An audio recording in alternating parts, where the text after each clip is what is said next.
What's going on, everybody? This is blockchain Bullz, and today we're going to take a look at the cryptocurrency market as it stands right now. What a volatile day we went through today. You guys really earned your stripes on this one, I'll tell you what. So we're going to go ahead and talk about that. I'm currently in New York City. For those of you who are keeping up with me on Island Hopper TV, you guys have seen my videos. Do feel free to come over and take a look at some of my travel guides from across America right now on Island Hopper TV. I will put a link below. You can see I went to Washington and I'm now in New York, which is interesting because I just walked by the Raging Bull down there on Wall Street, right, for the bull market. Anyways, as you guys can see right now, Bitcoin is hovering around $44,000 to $45,000 range, just under 45,000. And if we take a look at what's going on with Bitcoin, definitely the one that took the biggest hit with the Elon Musk tweets, which we will be talking about here. If you look, we were at 60,000 April 12th. I think we went up as high as 64, somewhere around there. And if we dial this in to the last YTD right now, you can see this area around about 42,000 has been the support level a few times now for us. Okay, so the real support probably kicks in around 30,000. And I was worried today we were going to go that low. To be completely honest with you, I really thought we were going to go into the $32,000, $34,000 range. So I'm not saying we're out of the woods yet. It's going to take a little bit of work to get out of this hole that we're in right now. And Elon definitely alongside the rivalries. I would say a lot of people haven't really talked about the Barry Silbert comments from Grayscale, where he basically tried to put a dagger into Doge's heart. And I think that really triggered Elon to say, okay, you want to do war? And Elon, a lot of people underestimate Elon's background in finance. After all, he did create PayPal, and PayPal is the largest payment recipient or remittance service out there. So people think that, Elon's new to crypto, Elon's new to finance. Please, guys, do not underestimate Elon Musk. Now, I'm not trying to back him up, because he definitely did tank this market. In fact, if we take a look at some of Elon's tweets here, his most recent one that he put out 20 hours ago, to clarify speculation, Tesla has not sold any Bitcoin. I don't know where he is in the world tweeting at basically 1 o'clock in the morning, but he could be outside the United States for all I know. But you could see he's made friends with this guy, Mr. Whale. Bitcoiners are going to slap themselves next quarter when they find out Tesla dumped the rest of their Bitcoin holdings. Elon replied to that and said, indeed. You guys saw that tweet right there. So that sent another firestorm throughout cryptocurrency. But the big thing that I think really pissed off Elon was Barry Silbert basically saying, okay, now sell all of your Doge and put it into Bitcoin. And that basically sent Elon onto a frenzy. And you can see right here, Bitcoin is actually highly centralized, with supermajority controlled by a handful of big mining, aka hashing companies. A single coal mine in Xinjiang flooded, almost killing miners, and Bitcoin hash rate 35%. Sound decentralized to you? Basically, he's talking about how China has a centralization of the Bitcoin mining, and you have Bitcoin maximalists who come out and fight this till tooth and nail. And so that really sent the whole internet into a frenzy. And here's the thing. I hold Bitcoin. I've held Bitcoin since 2015. It is my top position, and I do not like when it goes down. But I must say, he's not lying when he says it is highly centralized and it's expensive to send. There are a lot of issues with Bitcoin. Yes, it is the OG coin, and yes, it does have the name recognition. But do not be surprised. Anything can happen. And here's what I basically tweeted today. If you guys follow me on Twitter, Blockchain J, I said every once in a while, a dip can allow you to recalibrate your positions and make adjustments. Never be scared to transition out of a dead or dying position into a strong, secure position. Now, don't confuse that with a dip. But here's what I'm saying.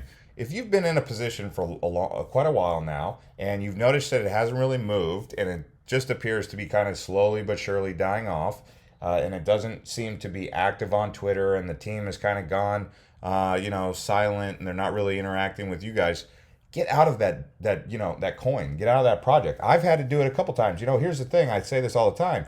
You're not going to win every single bet that you make. You're not going to win every single investment you make. It's like being a running back in football. You're never going to score a touchdown if you're scared to get tackled, right? The main goal is to score more than you turn the ball over, right?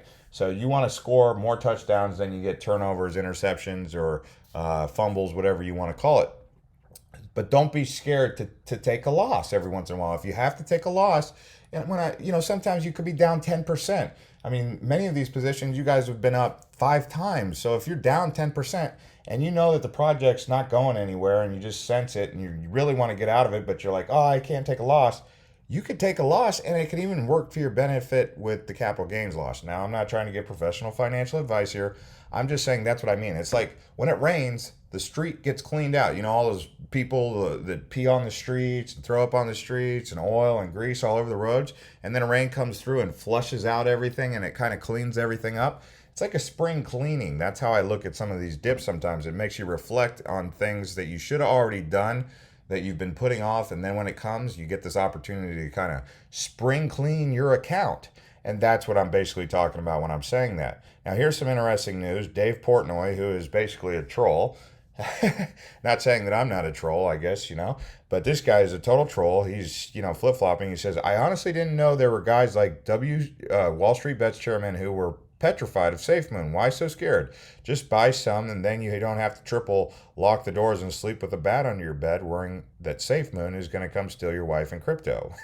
So here's what he said. I've never been more confident in my decision to back SafeMoon. I have no clue all this hate and jealousy in crypto existed. But as Reggie Jackson once said, fans don't boo nobodies. If people are this frightened of the SafeCoin army, that means I picked the right one. So he's now on the SafeMoon army. SafeMoon, I said SafeCoin, but it's interesting. So with that being said, let's take a look at the cryptocurrency market here and see if we can get any sort of perspective that can be valuable. So here's the way that I'm looking at this. All right, Cardano is great tech, but there was something that happened today that caught my attention.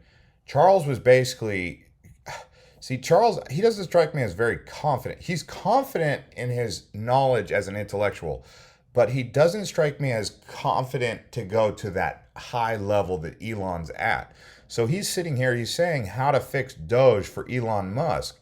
What is he doing? What is he signaling there? Why would it, I get that he's a community member, but I feel like he's kind of like saying, hey, Elon, I'll give you what I know and I'll join your team and we can lock arms and do this together and you can be the big Papa Elon, whatever you want to call him. But Charles hasn't really come to the table. I know Alonzo's getting ready to come out, but that to me signals that Doge, even though it was created as a joke, might just actually have to be taken seriously, and it might flip Cardano and it might flip Binance Coin. And don't be surprised if some other flips are even on the radar as that continues to kind of shake down and happen. So I would say that Dogecoin right now, don't count it out. I mean, I know it. There was a long time I was going against it and I was resisting it. And I mean, I bought it at 0.004, back in December, and I sold it at 0.08, and I was happy with those gains. But I never foresaw Dogecoin going this far into the race. And now that it's still around, it can no longer be counted out. So I would take that into consideration. Another one that I've recently added to the big time to the radar is XRP.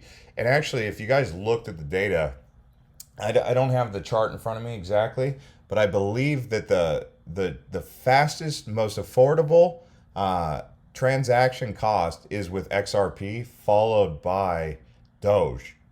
I think Doge is number 2 or number 3, and number 3 is also in there is Cardano. So you have like the top 3. I don't know why they didn't mention Stellar in that. But you're looking at 4 really fast cryptocurrencies, and Doge might just actually be number 2 fastest, even faster than Cardano. Don't quote me on that, but there was some sort of document that came out. I couldn't find it right now, and I really wanted to use that.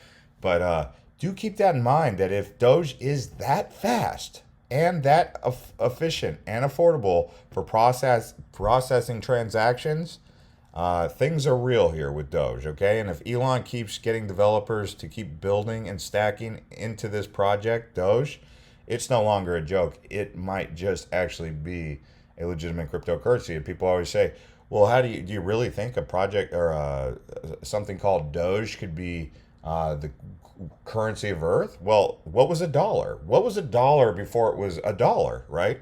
Someone said, hey, let's make a dollar. I mean, before that, it was a sterling silver, pound sterling, right? And a pence. And now you have this thing called Doge. I mean, even look at the name Satoshi, Sats. I mean, that's the denomination for Bitcoin. So, someone saying, could something called Doge really be the currency of Earth? I mean, even saying that right now, I honestly feel weird even saying that. But we're in a whole new world. And here's the deal, I have to remain flexible. Yes, I'm long, but I have to remain flexible because this market is ever changing, ever evolving, and that's what I try to tell you guys is that in order for us to stay on the ball here, we have to stay competitive, we have to stay flexible.